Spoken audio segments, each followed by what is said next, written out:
Technical channel Unichem study पर एक बार फिर से साथियों आपका स्वागत है।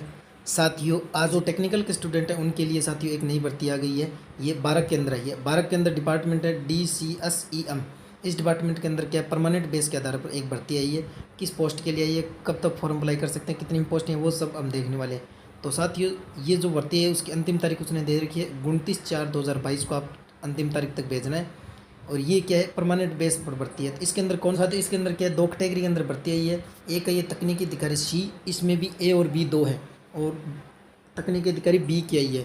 तो तकनीकी अधिकारी C के अंदर A ग्रुप के अंदर के साथियों 3 पोस्टें आई है।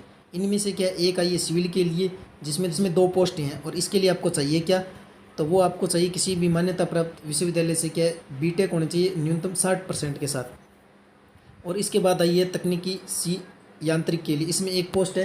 और इसी के अंदर क्या B.Tech होना चाहिए आपको यांत्रिक के अंदर।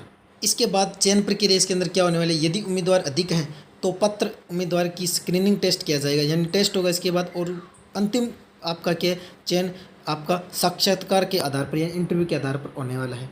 इसके बाद एज देख लीजिए आपकी कितनी होनी चाहिए, तो आपकी सिविल के लिए होनी चाहिए 40 वर्ष और OBC के अंदर होनी चाहिए 38 वर्ष। और इसी के बाद क्या तकनीकी यांत्रिक के अंदर आपकी क्या OBC की 1 पोस्ट है, उसमें क्या 38 वर्ष अंतिम। इसके बाद आगे साथियों वैज्ञानिक सहायक B, इस ग्रुप के अंदर क्या है टोटल 10 पोस्टें आई है। और इसमें क्या है, पहले आई है वैज्ञानिक सहायक B के अंदर सिविल की 6 पोस्टें। और उसके बाद आई है यांत्रिक की आपकी 2 पोस्टें। और उसके बाद आई है इलेक्ट्रिकल की आपकी 2 पोस्टें।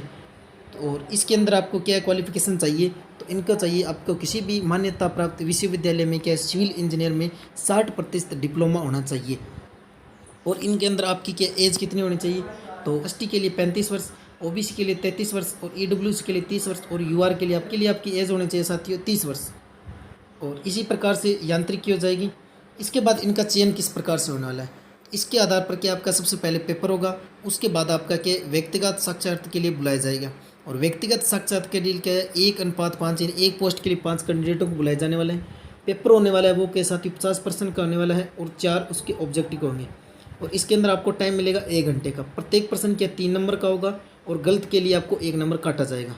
और इस प्रकार आगे देख लेते हैं कौन सी पोस्टें साथियों। इस प्रकार आगे तकनीशियन B, और इसके अंदर क्या साथियों टोटल 20 पोस्टें हैं। इसमें आपकी है ये तकनीकी प्लम्बिंग, कारपेंट्री, मैत्री, फिटर, एयर कंडीशनर और इलेक्ट्रिकल के लिए। तो इन सभी के लिए आपको क्वालिफिकेशन क्या चाहिए साथियों, इन सभी के लिए आपके पास होना चाहिए ITI। क्या होना चाहिए, अनसीवीटी ITI हो या NSC हो, 2 वर्ष के होना चाहिए। अगर जिनके पास 1 साल की ITI है उनको क्या 1 साल का क्या एक्सपीरियंस लगाना पड़ेगा। और इसी प्रकार जिनके पास 1 साल का NSC है तो इनको भी क्या 1 साल का एक्सपीरियंस लगाना पड़ेगा। इसके बाद तो इन सभी के लिए साथियों आयु होगी 80 के लिए 25 वर्ष, ST के लिए 25 वर्ष, OBC के लिए 28 वर्ष, EWC की इसमें पोस्ट है नहीं, UR के लिए 25 वर्ष। इस प्रकार से इनकी आयु है तो वो फॉर्म इसके अंदर अप्लाई कर सकता है साथियों। इसके बाद देख लेते हैं साथियों इनका चयन प्रक्रिया में साथियों आपको क्या 3 चरणों से गुजरना होगा। 3 चरणों के अंदर क्या 2 चरण आपके पेपर के होने वाले, तीसरा चरण आपका क्या स्किल टेस्ट का होगा। सबसे पहले होगा आपका प्रारंभिक टेस्ट जिसके आधार पर आपका स्क्रीनिंग किया जाएगा। इसके अंदर क्या आपको पास मार्किंग चाहिए। इस पास मार्किंग के अंदर क्या आपका 50% आएंगे, 1 घंटे का टाइम मिलेगा। और 20% का इसमें मैथ आएगा, 20% का आपका विज्ञान आएगा और 10% की आपकी क्या आएगी सामाजिक जागरूकता। और प्रत्येक प्रश्न क्या 3 नंबर का होगा, नेगेटिव मार्किंग 1 नंबर हो जाएगी। और आपको चाहिए इसके अंदर क्या है, तो सामान्य श्रेणी के लिए 40% और न्यूनतम कट ऑफ से क्या 30% कम नहीं होगा, और कम होगा तो वो उसको क्वालिफाई नहीं हो पाएगा।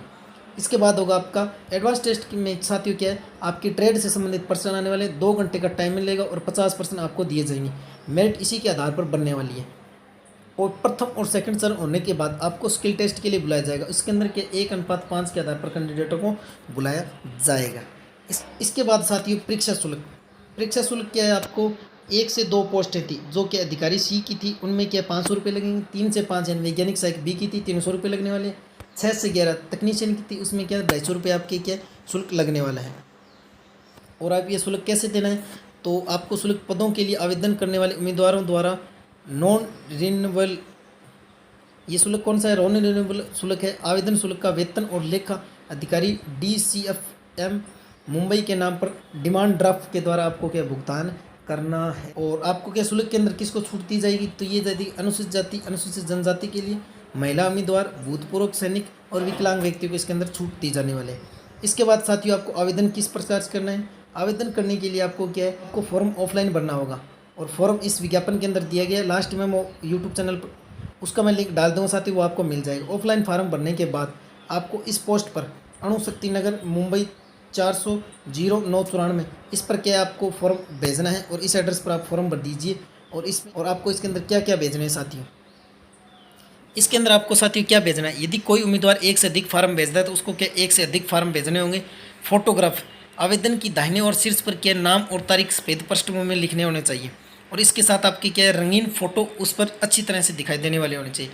और फॉर्म कहाँ से मिलेगा, आपको वेबसाइट दी गई है dcsem.gov.in पर, इस पर आपको क्या फॉर्म मिल जाएगा, वहाँ से आप देखकर फॉर्म भर लीजिए साथियों। तो ये आई थी साथियों एक 12 डिपार्टमेंट के अंदर नई भर्ती, जो कि DCSME के अंदर आता है, परमानेंट बेस के आधार पर भर्ती है।